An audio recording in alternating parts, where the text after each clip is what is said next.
Yeah, so I'll just keep an eye on it. Of course.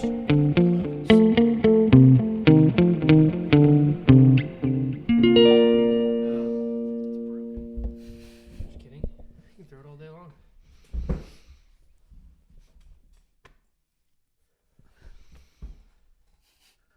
Looked like we just threw a touchdown. Glory to God, dude. Hello. This podcast is not for you. No one is available to take your call. Gave it a clap. But we thank you so much for your time. We're back. Again, we are back. We're back. Welcome to season 3. Still back. Welcome to season 3. Welcome to season Audio 3. exclusive content. We all have our own directing styles, and I appreciate you guys indulging mine. Sure. Definitely. Now, if you're listening and you're not watching, you have no idea why I just said that. Welcome to season 3. This podcast is not for you or not for you. My name is Jake. My name's Peyton. And my name is Wes. They said Wait. Actually, Oh no, he's got another fake Oh, name. great. my name Ramshad Shackleberry or something. is actually Beats by Dre. Hello, Beats.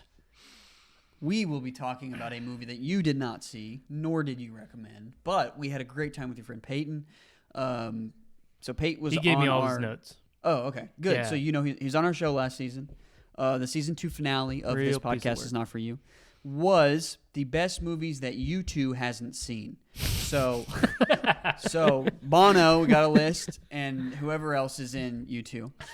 And so it was we each came up with a movie that the other two hasn't seen. So I'm in the middle. I recommended a movie that Peyton and Wes haven't seen, and we watched it. Mm-hmm.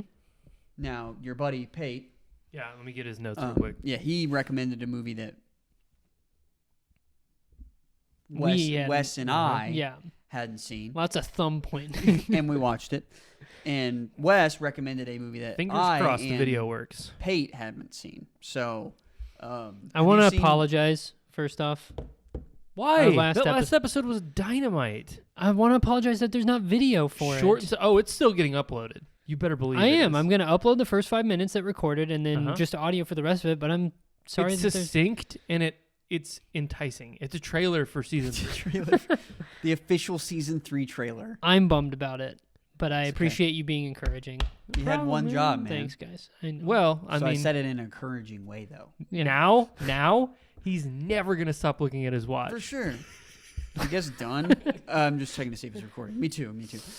Anyway, so we if you listen to this podcast, it was the season 2 finale of This Podcast Is Not For You, and we watched those movies over the break. Is the only thing we did. We spent just watching these 3 movies, over and over and over again. and we're going to debrief. We thought it'd be a fun episode to follow up and see if maybe the movie wasn't as good as I remember. Maybe it was better than I remember. Did you guys see it? Do you miss that you didn't see We did that see you it. miss it?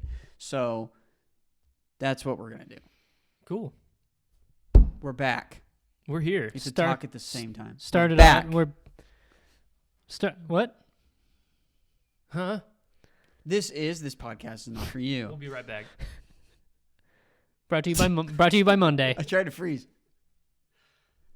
Brought to you by Beats by Dre. So, welcome back. My name is Jake. We watched my movie first. The movie I recommended was Safety Not Guaranteed. Mark Duplass. And, wait, who was the director? It was Colin Colin Trevorrow. Trevorrow. Yeah. So, Mark Duplass, Aubrey Plaza, Jake Johnson. We watched it. Hey, Jake.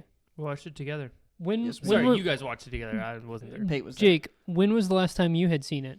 So, I watched it probably 9 years ago, maybe 9 or 10 in that area. And I just rented it one day randomly and watched it by myself in my house. And I was like, whoa, That was crazy. So I hadn't seen it for a while, and I will say most of the humor holds up. Not all of it. I think a lot of Mark Duplass's humor holds up. Still find stuff like that funny. Still find his dialogue is very quirky and weird, and I still find that funny. A lot of Jake Johnson's storyline, trying to reconnect with the old high school thing, not as interesting. Not as funny as I remembered that storyline being. But I thought, the two writers, Aubrey and the other guys, I don't know his name, but the other guy that was there with her as the writers, the interns for Jake, I thought that their back and forth was really funny. And so I think it was probably pretty close to as good as I remember. I would say it didn't live up to what was in my head, though. But I think the story, the heart of the movie is really good, too. Still. So, yeah. You want to go first? Sure. These are Pate's notes. Let me just call him in. Hey! Doing the show right now, man. Positives. I thought it was very sweet. That's what kept coming to my mind when we were watching it. And pure, I don't know how else to describe that. I think it was just, it didn't feel, it felt juvenile in a good way. Innocent? Innocent, kind of, yeah. And fun. I think that a lot of that comes from Duplass's character, where he's he's aggro, but he's also a Very dork. green, and seems like a kid, kind of. They seemed like brother and sister almost. Mm-hmm. It felt up until, I guess, are we doing spoilers? It really doesn't matter. Yeah, I would say we can just discuss the movies fully. I thought Spoiler. Well, I'll get to what I was going to say here in a second. I thought the soundtrack was really good.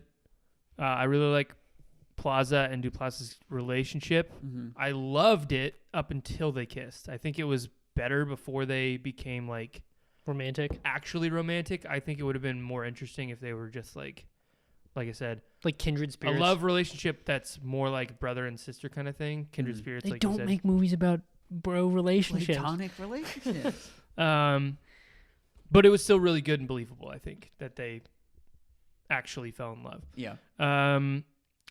Some negatives, I think, slightly confused in the story. Did he make up the fact that his ex-girlfriend died? Is he actually crazy because of that? Not because of the time machine, obviously. Right. Did he say that stuff just to get Aubrey to like him, or is that who he is? Or do they actually travel back in time and stop it from happening because of the ending? Oh, okay. Yeah, because she's alive. Yeah. That makes sense. Yeah. I didn't even think about that. Well, it could be. Right. Jake Johnson's character storyline. I think it would have been, I wish there was a ending to it, because there's not. I mean, his character needed some clean tie off with the other person that he's going after. It just kind of stops. And I thought Aubrey Plaza was kind of underwhelming. I thought she was just Aubrey Plaza, which not necessarily a bad thing, but I think Not new or revolutionary. yeah, but I mean 10 years ago or 11, 12 years ago when it came out, she was, being Aubrey Plaza wasn't overdone yet. The John Malkovich sequel. Yeah. So being Aubrey Plaza. I'd watch. Have you seen Being John Malkovich? No.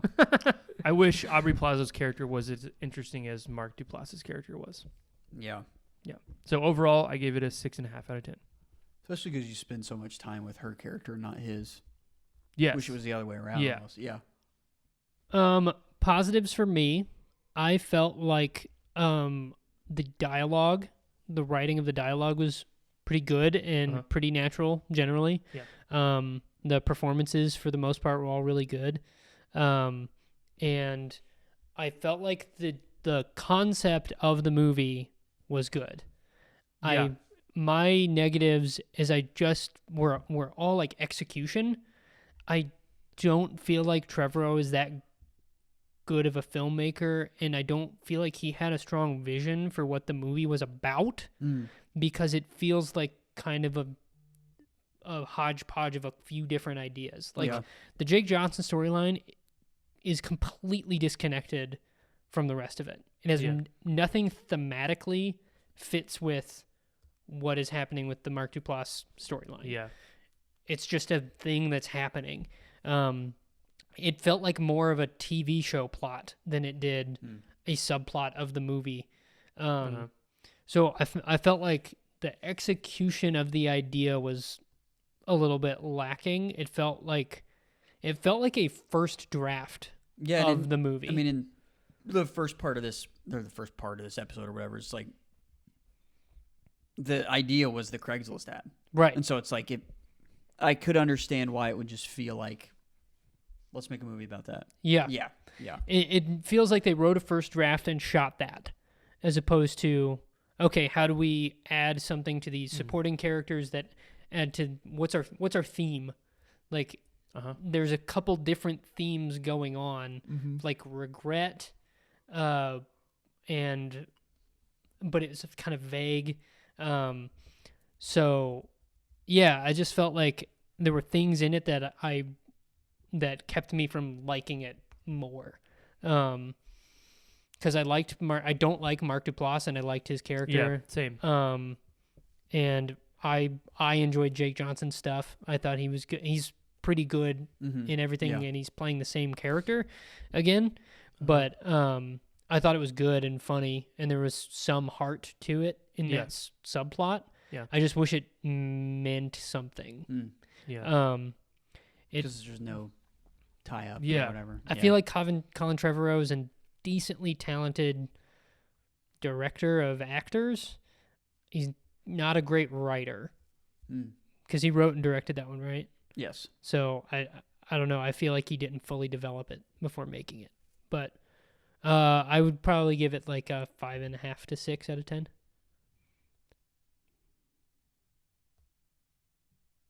What's up? What do we do now? We move on. Do we move chairs again like we did last time? I don't think we need to, unless you want to. If we do, I think we should move mics. Nah. Okay. Season 3, let's phone it in. Okay. We got a sponsor now. We can phone it in. Yeah. All right. So the next one was Pate's movie. If you have his notes, can Sure. you... Yeah. Hope you guys like this piece of Beats by Dre. jokes on you. Beats by Dre. That's what he wrote. Beats by Dre from me. Hope you guys like this. Yeah. Yeah. Describe the movie, Peyton. What? Oh, sorry. I didn't know. This is your part. First episode. Hey, Beats. Usually Oh, you would introduce Pate. gotcha. Yeah. So, City of Ember, we watched. This is the movie that Peyton brought in to watch. This was the last time I watched this was in high school, I believe. A couple years ago. A couple years ago in high school. Yeah, I don't age. I think it was as good, if not a little bit better than I remember it. Actually, I think it's only lacking in the sense that it needed to be longer, and I don't want to get into specifics. You guys can do that. I wish it was a little longer and paced out a little bit better. It's not amazing. It's about as good as I remember it, if not a little bit more. So I don't think it's like groundbreaking or some, it could have been more fun. Did we say what it was? City of Ember? City of Ember I can't remember. is the name of it. Yeah. Yeah. We did. Mm-hmm. It's an adventure,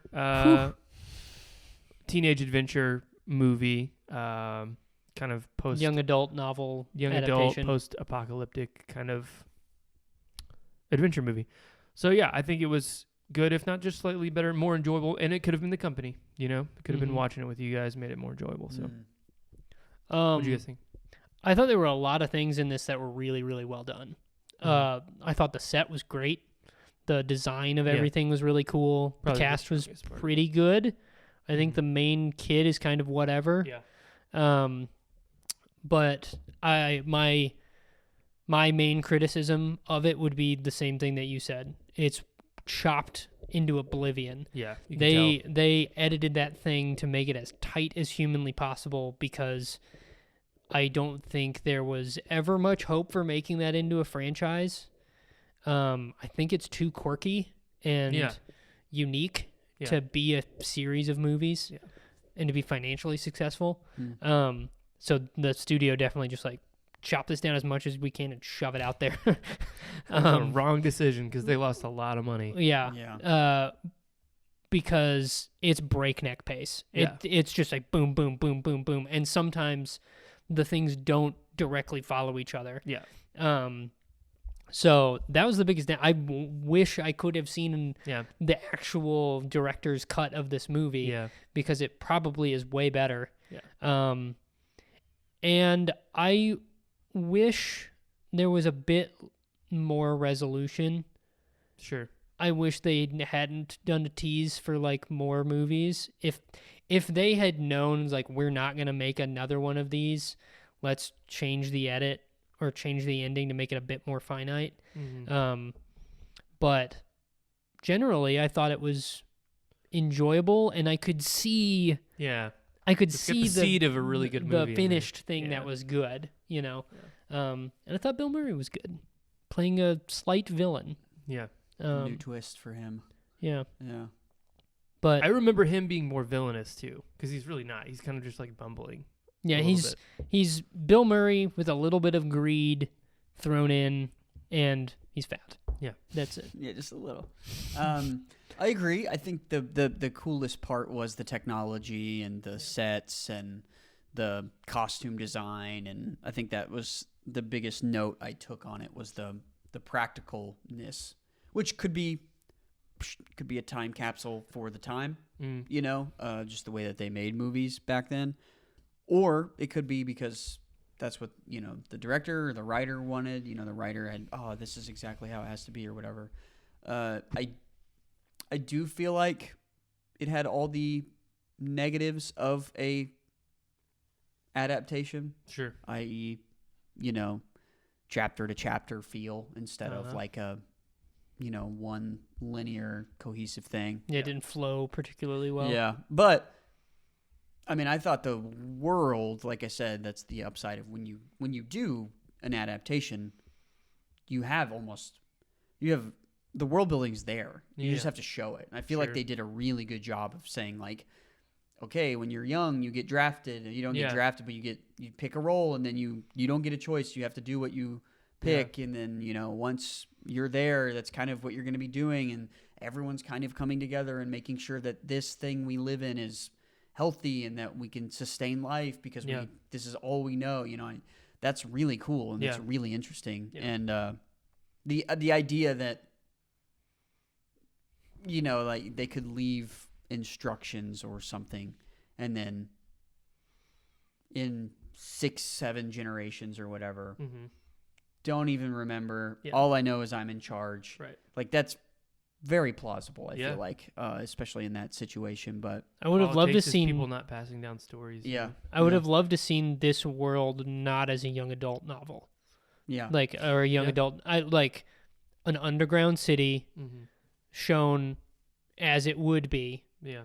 and like the whole thing with drafting people into jobs, and like I want to see it like over a span of years too. Yeah. yeah, Yeah, Like- because I think the main thing of it being so cut up is you don't feel any of the tension of like they're running out of time, Yeah, because that's what they're trying to do, right? Is build that tension of like, oh, the city's about to. you're Fall kind apart. of dropped into the world mid tension. Yeah. Like, right. that's a longer blackout than it was before. But Mm. you're like, Yeah. oh, like you have to think about it a sec Yeah. to realize why that's bad. It's Right. like, oh, if you're underground and all the lights go out, you're dead. Yeah. Like, yeah, they didn't set that up particularly well. Mm-hmm. But yeah, like seeing, letting the world breathe a little bit more. Yeah. I think it would make a cool show. Not that story necessarily of those two characters or whatever. But Uh-huh. the world of City of Ember could be a Yeah. cool, like, long-term, like, how does a society adjust to that? Mhm. And then how do they find their way out of it kind of thing. Yeah. Yeah. Yeah. And the biggest downside is the pace, and Yeah.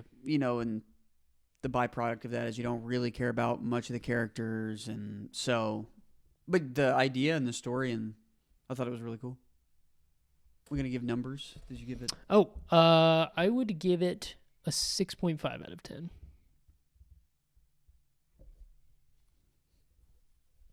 Me too. It's higher than I would have given it a long time ago, I think. Hmm. I'd probably say it was 6 or The 6.5. design in the world alone puts it up Yeah. to that level, Yeah. I think. I think, and how much of that is like influenced by how lacking that is now, though, Yeah. in movies. Yeah. Because like Yeah. back then, it was par for the course. I mean, it's got a 40 on IMDb and Rotten Tomatoes. I mean, it's just no one cares. Yeah. Right. But I just wonder how much of that is like, I think people would care Refreshing to more see. if they executed the story in a enjoyable way. Yeah. Like it really is just butchered. Yeah. Yeah. So, cool. all right. Lessons? My film was Beginners by Mike Mills, which we talked about. Come on, his new movie on our last episode. But this was the first movie I saw by him. It's got Ewan McGregor in it as well as Christopher Plummer. And the last time I saw it was probably maybe a year or two after college. I saw it while in college and really enjoyed it. Watched it again later, enjoyed it again. But it's probably been a number of years since, probably 6 or 7 years since I saw it. And to me, it holds up pretty well. I thought the performances were really good, and the romance was good in it.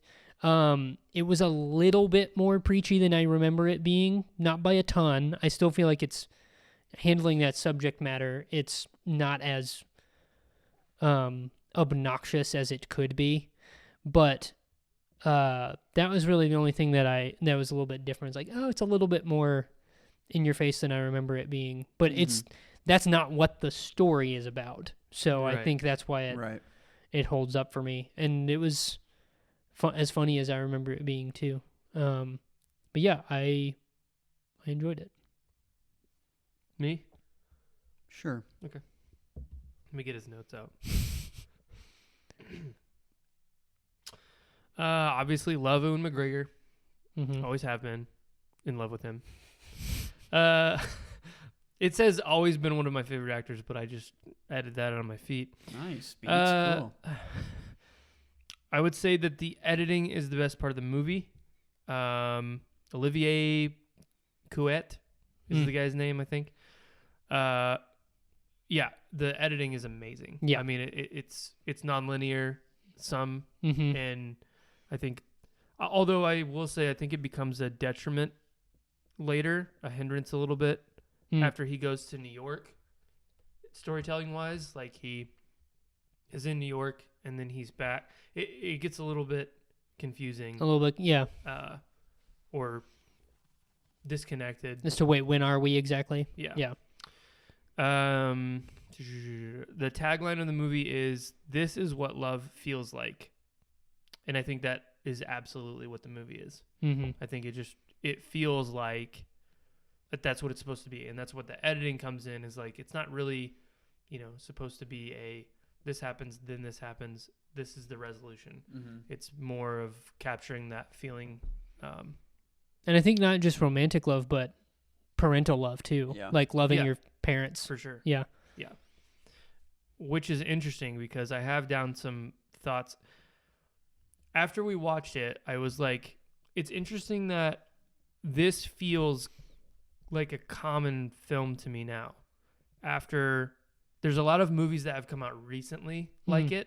Obviously, this came out years ago. Yeah. So but for me watching it, I've watched some, like I've watched Marriage Story. I've watched Yeah. Wildlife. I've watched Malcolm and Marie. These movies feel like this one, Mm-hmm. and it feels like the same kind of thing. But it was the first one of all of those. Of Call Me by Your Name. It was the first. Like in front of all of those love stories that are like kind of like downbeat, trying very to be calm. realistic. Yeah.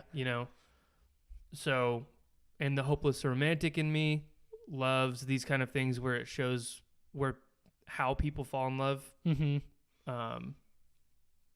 But this is a mature version of that, I think. So, I would say, I'd give it like a 7.5 out of 10. Yeah, I agree. Just kidding. Yes, the first thing that came to my head when it was over, I was like, just dropped in. No, I don't know what it's about. Maybe I've seen a Mike Mills movie. I don't know. This is such a quintessential Wes movie. There's so many things about it that are just so Wesy. It's like oh, here's a picture of a cat. Against a black background. While you're just like watching him and this chick talk at a party. Here's a cat. Oh, okay. It's like, what? And then, as it goes, you start to settle in and you're like, oh, okay. Get what he's doing. I get it. Yeah. And so I thought it was, and the talking dog and stuff. There's so many things like that where I'm like, of course Wes loves Just for reference, the dog doesn't actually talk in the movie. There's just Right. subtitles underneath him. Yeah. So I think the editing is really cool. Just the way that it's like, I'd say, the cookie cutter is the phrase that's coming to my head, but unfortunately that means that it's bland or carbon copied, but it's like scrapbooked almost is what it is. It's not cookie cutter, it's scrapbooked together. And I think that's a really cool way to tell a story like this. And I mean, obviously, like Ewan McGregor, watching him act is fun. Mm-hmm. And I don't think nothing's coming to mind that was where he's like funny and quirky though. Maybe I missed remember. it. I think I think the only time where it's like really funny is when he's talking to the dog. I mean, yes, his character's funny and quirky, but I don't think I've ever seen him I see like what you're that saying. before. So it was like, this is cool. Yeah. For me at least, I hadn't seen. Maybe I missed whatever else he had done like that, but Playing a lighthearted character sometimes. Yeah. Even though he's troubled and he has things he's dealing with, Mhm. he is funny. Yeah. Yeah. Yeah, I think it's really a well-crafted story and an interesting and realistic way to tell it. She never got the role, or Yeah. it's like it's like, okay, that's where this is going to happen. Well, it doesn't happen, So just stuff like that where it could be a Hollywood trope or something where it kind of nothing from the outside gets in the way of their relationship. They get in the way of their own relationship, which is what happens in real life a lot of times. Yeah. Oh, this happened. I guess that it's just not going to work. Yeah, Oh, okay. that's why it's interesting. Like, you don't really hear the discussion as to why they decide this isn't working. Yeah. You just get the fact that they've probably been talking about this for a number of days, and then they've decided that it's not, even though it probably would have been okay. Yeah. So People get in their own head about it, yeah, which is what I felt like he was doing, especially. yeah, which is he's getting in his own head about being in a relationship. yeah. Mhm. And I thought the interesting thing is how seeing his dad and that relationship and seeing his parents' relationship impacted Right. his romantic At all relationships. costs, he's trying to avoid the same thing. Right. Yeah. Yeah. Even though it's not going to happen, man. Right. Like, you're not gay. Yeah. Like, Well, it's not. but also it's impossible to, like, you can find the person, let's say, and you have an agreement together. We have a different view of marriage, obviously, than some people. Yeah. And there are ways that marriages can hold Right. through anything. Mm-hmm. There's one way, I think. But let's say you find somebody, there's no way that you can prove like this person's going to be with me forever. It's like there's no way to foretell or project like that it's going to be fine. Mm-hmm. Right. From his perspective, you know? Yeah. It's like you can't know that something's not going to happen. Yeah. Right. Yeah. Where, you know, it doesn't even have to be an act or an event that happens. It's like kind of like the movie. There's not really a reason that they start drifting apart. They just kind of do a little bit. Mm-hmm. Yeah. Yeah. I thought it was an interesting one, and I would give it a 7.5 as well. Cool. I will give the experience a 10 out of 10. Yeah. This was really fun. That was yeah, fun. it was cool. I'd love to do this again. Yeah. Honestly. It might be incredibly boring for listeners, but I'd love Guess to see what? how bad the movies get If we kept doing it. if we yeah. kept doing it. Yeah. it's going to get pretty bad pretty fast, I Yeah. think. Yeah. Anyway, that was the follow-up to best movies that U2 hasn't seen. And Tweet Bono. Let him know what, yes, what you yes, think about we his finally thoughts. watched them, U2. Anyway, The Edge has no idea. no idea. Thank you so much for listening. Thank you for staying with us through 62 episodes. You're fired. And yeah, we appreciate you, and we are gonna be recording some more episodes. Season 3, Yes, we're we will. back. Season 3, baby. We're back. I'm Beats by Dre. I'm Jake. I'm Wes. By Dre.